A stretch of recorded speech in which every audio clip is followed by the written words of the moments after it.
Hello friends, welcome back to YouTube channel. कैसे आप सब। तो आज के लेक्चर का टॉपिक है पार्टनरशिप फाइनल अकाउंट, जिसमें आज हम ट्रेडिंग अकाउंट सीखेंगे, उसका मीनिंग, एग्जाम्पल और ट्रेडिंग अकाउंट का फॉर्मेट। लेकिन उसके पहले अभी तक अगर आपने चैनल को सब्सक्राइब नहीं किया है तो प्लीज चैनल को सब्सक्राइब करें। तो चलो शुरू करते हैं आज का लेक्चर। तो पहले हम देखते हैं कि ट्रेडिंग अकाउंट का मीनिंग क्या होता है। ओके, उसके बाद ही आप क्या कर सकते हो, उसका फॉर्मेट बना सकते हो। Trading account is use to determine the gross profit और gross loss of a business with results from trading activities. मतलब क्या है, जितना भी आप ट्रेड करते हो, ट्रेडिंग का मतलब क्या होता है, बाइंग एंड सेलिंग। जितना भी आप खरीदते हो, मतलब जितना भी आप परचेस करते हो या फिर जितना भी आप सेल करते हो, उसको क्या कहते हैं, ट्रेडिंग एक्टिविटीज कहते हैं। तो उसके रिलेटेड जितना भी आपका प्रॉफिट होता है या फिर जितना भी लॉस होता है, लेकिन कौन सा प्रॉफिट और लॉस, ग्रॉस वाला। ओके, तो उसे क्या कहते हैं, ट्रेडिंग अकाउंट कहते हैं। Trading activities are mostly related to the buying and selling activities. Okay, then trading account is useful for a business that are dealing in the trading business, right? This account helps them to easily determine the overall gross profit and gross loss of business. मतलब आपके daily routine में आपका जितना भी expenses होता है, जितना भी बाइंग, जितना भी सेलिंग आप करते हो, और वो जिस अकाउंट में डिटरमाइन किया जाता है, उसे क्या कहते हैं, ट्रेडिंग अकाउंट कहते हैं। तो आपको ट्रेडिंग अकाउंट को और भी समझने के लिए मैं आपको क्या दिखाती हूँ, एक वीडियो दिखा देती हूँ।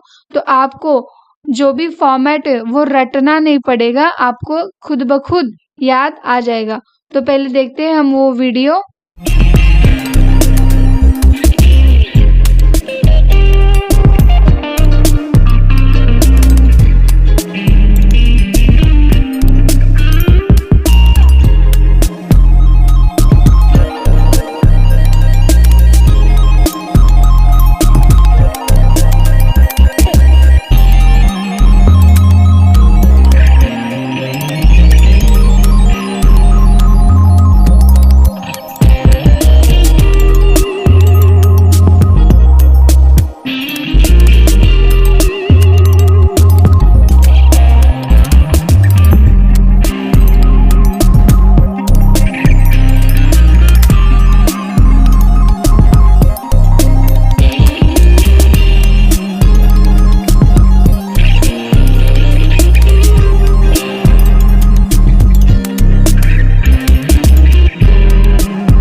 तो देखा आपने वीडियो?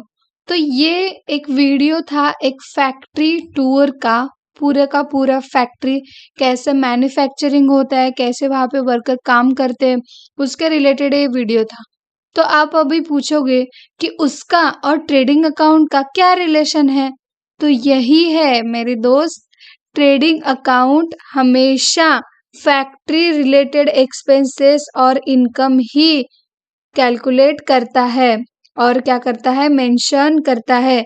अगर आप ट्रेडिंग अकाउंट के सारे अगर देखेंगे आइटम्स तो आपको पता चलेगा कि वो सारे के सारे फैक्ट्री रिलेटेड ही है। तो आप भी इसके बाद अगर आप कभी भी कोई भी आपको आइटम दिखे कि आपको कहाँ लिखना है, अगर आप कंफ्यूज हो जाओ कि ट्रेडिंग अकाउंट में लिखूं कि प्रॉफिट एंड लॉस अकाउंट में लिखूं कि वो बैलेंस शीट में लिखूं, तो हमेशा याद रखना कि अभी जो हम लोगों ने फैक्ट्री देखी उसके वीडियो में जितने भी वर्कर काम कर रहे थे, राइट, मशीनरीज काम कर रही थी, तो ये सारे के सारे जितने भी मैन्युफैक्चरिंग रिलेटेड एक्सपेंसेस है वो कहाँ पे चले जाते हैं, फैक्ट्री में। मतलब ही कहाँ, ट्रेडिंग अकाउंट के डेबिट साइड में सारे के सारे खर्चे और क्रेडिट साइड में सारे की सारी इनकम।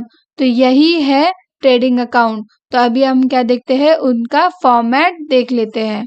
तो ये है आपका ट्रेडिंग अकाउंट का पूरा फॉर्मेट, एक एक करके हम चीजें देखेंगे। तो उसके पहले आप याद रखना कि जितना भी फैक्ट्री में एक्सपेंसेस होता है वो आप कहाँ लिखते हो, डेबिट साइड में लिखते हो, और जितना भी आपका इनकम आता है वो कहाँ पे लिखते हो, आप क्रेडिट साइड में लिखते हो। और फैक्ट्री में कोई भी चीज आई है तो वो क्या कहाँ लिखोगे, आप डेबिट साइड में लिखोगे, राइट। और फैक्ट्री से कोई चीज चली गई है तो वो कहाँ पे लिखोगे, आप क्रेडिट साइड में लिखोगे। और एक्सपेंसेस होंगे तो डेबिट साइड में लिखेंगे, और इनकम होगी तो वो क्रेडिट साइड में लिख देंगे। ओके, तो पहले देखते हैं ओपनिंग स्टॉक। आपको पता होगा कि अगर आप कोई भी चीज मैन्युफैक्चरिंग करते हो तो जरूरी नहीं कि हर साल जितना आप मैन्युफैक्चरिंग करो उतना ही आपका बेच दिया जाएगा या फिर सेल हो जाएगा, राइट। कुछ तो आपका माल बचेगा, प्रोडक्ट बचेंगे, तो वही अगले साल क्या होते हैं, कैरी फॉरवर्ड होते हैं, तो उसे ही क्या कहते हैं, ओपनिंग स्टॉक कहते हैं। देन है परचेस, और उसमें से परचेस रिटर्न क्या होता है, माइनस होता है। तो आपको पता होगा कि फॉर एग्जाम्पल अमेजोन से अगर आप कोई चीज खरीदते हो, परचेस करते हो और आपको पसंद नहीं आती या फिर वो डैमेज आती है तो आप क्या करते हो, उसको रिटर्न करते हो। तो वैसे ही फैक्ट्री में कोई भी चीज आपको क्या करनी पड़ती है, पहले परचेस करनी पड़ती है, और उसमें से अगर कोई डैमेज पीस होता है तो आप क्या करोगे, परचेस में से माइनस करके जो भी रिटर्न किया हुआ है वो क्या करोगे, आप माइनस करके आप कहाँ पे लिख दोगे, आउटर कॉलम में लिख दोगे। देन होता है कैरेज इनवर्ड, मतलब अगर रॉ मटेरियल आपका फैक्ट्री तक लाने के लिए जितना भी ट्रांसपोर्ट होता है, राइट, तो उसके लिए क्या देते हैं, आप कैरेज इनवर्ड देते हो। फ्रेट भी उसी के लिए होता है। डॉक चार्जेस उसे कहते हैं, अगर आप कोई चीज शिप से लाते हो तो उसके पहले क्या करना पड़ता है, आपको 3 घंटे पहले माल क्या करना पड़ता है, वहां पे जमा करना पड़ता है। तो वो कहाँ पे जमा होता है, गोडाउन में जमा होता है, तो वहाँ के कुछ चार्जेस होते हैं, तो उसे क्या कहते हैं, डॉक चार्जेस कहते हैं। देन कस्टम ड्यूटी भी एक प्रकार का टैक्स है जो हमारी सरकार हमारे से क्या लेती है, मतलब अगर आप मैन्युफैक्चरिंग कर रहे हैं तो राइट, तो कोई भी अगर होगा तो क्या करेगा, टैक्स लेगा ही ना, तो वो क्या होता है, कस्टम ड्यूटी होता है। Then pro wages productive, wages productive क्या होता है कि जितने भी वर्कर प्रोडक्टिवली काम कर रहे हैं उतना टाइम उनको क्या देते हैं, वेजेस देते हैं, तो उसे क्या कहते हैं, वेजेस प्रोडक्टिव टाइम, राइट। तो वो भी क्या होता है, आपका खर्चा होता है, क्योंकि उनको क्या देना पड़ता है, आपको वेजेस देना पड़ता है, राइट। तो वो भी क्या हो गया, आपका खर्चा हो गया, इसलिए ये भी कहाँ लिखते हैं, डेबिट साइड में लिखते हैं। देन मैन्युफैक्चरिंग वेजेसेस, मैन्युफैक्चरिंग करने के लिए भी आपको वेजेसेस देना पड़ेगा वर्कर को, राइट। ऐसा थोड़ी है कि बिना असेंबल किए ही आप दे दोगे, सिम कार्ड अलग, फोन अलग या फिर बैटरी अलग, ऐसे नहीं करोगे। वो असेंबल करने के लिए सब कुछ आपको क्या करना पड़ता है, वर्कर रखना पड़ता है, और वही होता है मैन्युफैक्चरिंग वेजेस। देन होता है वेजेस एंड सैलरी, किसी भी वर्कर को आप क्या देते हो, वेजेस देते हो, राइट। और उसके जो सुपरवाइजर होते हैं, जो दिमाग से काम करते हैं, उसे क्या कहते हैं, सैलरी हम देते हैं, इसीलिए। लेकिन मेजरली कहा क्या होता है, फैक्ट्री में वर्कर्स ज्यादा होते हैं, इसलिए वेजेस जहाँ पे पहले लिखा होता है तो वो कहाँ लिखते हैं, आप ट्रेडिंग अकाउंट में लिखते हैं। देन है इंपोर्ट ड्यूटी। अगर आप कोई भी सामान बाहर से मंगवा रहे हो तो वो क्या होता है, आपका इंपोर्ट ड्यूटी में ऐड हो जाता है, तो ये भी आपका एक्सपेंसेस है, राइट। सरकार आपकी चुप बैठेगी क्या हमारी, नहीं ना, कुछ ना कुछ तो लेगी ना, तो उसे क्या कहते हैं, import duty. Then coal, coke, gas, motive power, oil, water, grease, ये सब क्या है, आपको मशीनरी में लगने वाले कुछ सामान होते हैं, जैसे कि ऑयल हो गया, वाटर हो गया, ग्रीस हो गया। उसकी वजह से क्या चलती है, मशीन हमेशा स्मूथली चलती है, तो उसके लिए क्या होता है, खर्चा करना पड़ता है, तो ये भी कहाँ लिखते हैं, डेबिट साइड में लिखते हैं। देन है royalty on purchase on production. मतलब आपने जो चीज खरीदी है वो कोई और ना खरीदे, इसलिए आप उनको क्या देते हो, रॉयल्टी पे करते हो, तो उसे क्या कहते हैं, परचेस और प्रोडक्शन ऑफ रॉयल्टी। देन है प्राइमरी पैकिंग ऑफ चार्जेस। मतलब फैक्ट्री से अगर आप ऑफिस ऑफिस तक कोई भी सामान ला रहे हो या फिर सेलिंग स्पॉट तक कोई भी सामान ले रहे हो, उसके पहले आपको क्या करना पड़ेगा, थोड़ा सा तो पैकिंग करना पड़ेगा ना, राइट। पूरा का पूरा पैक करके नहीं दोगे, लेकिन जितना डैमेज न हो सके इतना तो आप पैकेजिंग करोगे, राइट। तो उसे क्या कहते हैं, primary packaging. Then factory lighting and heating. Factory का लाइटिंग एंड हीटिंग आपको देना पड़ेगा, राइट। बी विदाउट लाइटिंग के हीटिंग के आपकी फैक्ट्री चल सकती है क्या, नहीं चल सकती, लेकिन उसके लिए आपको क्या देना पड़ता है, चार्जेस देना पड़ता है, तो वो कहाँ पे आपका चला जाता है, डेबिट साइड में चला जाता है। देन अगर आपने कोई फैक्ट्री रेंट पे ली है तो वो क्या करना पड़ता है, आपको फैक्ट्री का रेंट भी देना पड़ेगा। देन है फैक्ट्री इंश्योरेंस। अगर अगर आपने फैक्ट्री का कोई भी इंश्योरेंस लिया है, या फिर फायर का इंश्योरेंस लेते हैं या फिर नॉर्मल इंश्योरेंस भी लेते हैं कि फैक्ट्री में कभी कुछ हो जाए, पता नहीं चलता, तो क्या है, इंश्योरेंस लेना जरूरी होता है। तो इंश्योरेंस लेने के लिए भी आपको प्रीमियम पे करना पड़ता है, मतलब आपका एक्सपेंसेस हुआ है, तो ये भी आपका कहा जाता है, डेबिट साइड में चला जाता है। Then works manager salary. Salary जो भी मैनेजर होता है, अगर आप देखोगे कि वर्कर्स काम करते हैं, उसका कोई मुकादम होता है उनका कोई भी, तो उसे ही क्या कहते हैं, मैनेजर कहते हैं या फिर सुपरवाइजर कहते हैं, तो उसे ही क्या कहते हैं, वर्क्स मैनेजर सैलरी। उसके लिए भी सैलरी आपको क्या करना पड़ता है, पे करना पड़ता है, राइट। तो ये हो गए आपकी डेबिट साइड सारे के सारे एक्सपेंसेस। अभी क्रेडिट साइड, आपके जितना भी इनकम है और फैक्ट्री से चला गया हुआ माल, वो सब कहाँ पे आएगा, आपका क्रेडिट साइड में चला जाएगा। तो फर्स्ट है सेल।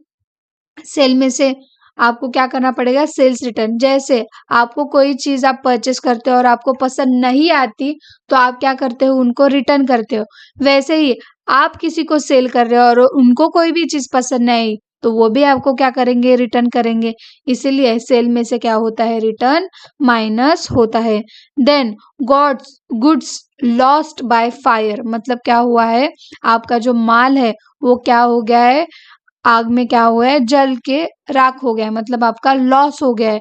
तो आप क्या करोगे, वो भी फैक्ट्री से माल सब चला गया, राइट। तो इसके लिए ये भी कहा लिखते हैं, क्रेडिट साइड में लिख दें। Then goods loss by theft. अगर चोरी हो गए, मतलब फैक्ट्री से चले गए, तो ये भी आपका कहा होगा, क्रेडिट साइड में चला जाएगा। Then good distributed as a free sample.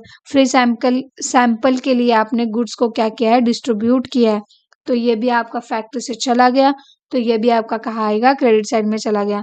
Then same as it is goods lost in accident. मतलब जैसा आपका फायर का था वैसे ही same as it is accident का भी होगा।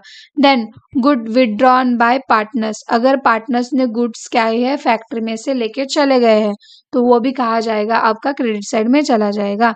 देन लास्ट में जैसे ओपनिंग स्टॉक हम कहाँ लिखते थे, डेबिट साइड में लिखते थे, क्योंकि वो आया था। अभी फैक्ट्री में से क्लोजिंग स्टॉक क्या होगा, बच गया है वो, तो वो कहाँ पे आएगा, आपका क्रेडिट साइड में चला गया है।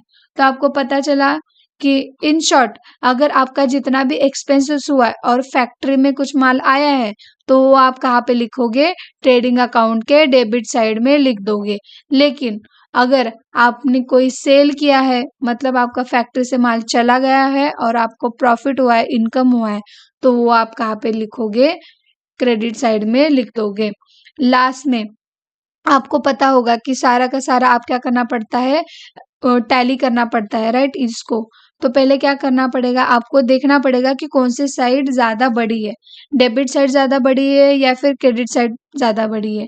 तो आप वो कैसे देखोगे, आपको क्या लिखे होते हैं, अमाउंट्स लिख के दिए होते हैं, राइट। तो वो आपको देखना पड़ेगा कि कौन से अमाउंट किस में ज़्यादा है। क्रेडिट साइड में ज़्यादा होंगे तो आप क्या करोगे, सिंपली क्रेडिट साइड की टोटल करोगे और क्या करोगे, नीचे ऐसे लिख दोगे जैसे यहाँ पे लिखा है, राइट। उसके बाद जो भी कम साइड है, मान लो कि क्रेडिट साइड आपकी ज़्यादा है, तो आपने क्रेडिट साइड की टोटल लिख दी और क्रेडिट साइड में से ये सारे के सारे जितने भी एक्सपेंसेस है वो क्या करोगे, आप लिख के ये सारे एक्सपेंसेस है जो वो क्या करेंगे, आपको माइनस कर देंगे आप, और जो बैलेंस बचा है उसे क्या कहेंगे, आप ग्रॉस प्रॉफिट कहेंगे, राइट।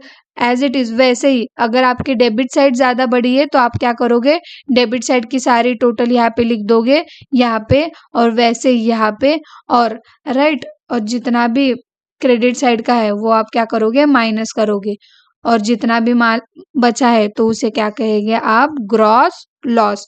अगर डेबिट साइड में अगर आपका बैलेंस बचता है तो वो ग्रॉस प्रॉफिट बोलेंगे, और क्रेडिट साइड में जितना भी बचेंगे वो आपको क्या बोलेंगे, आप ग्रॉस लॉस।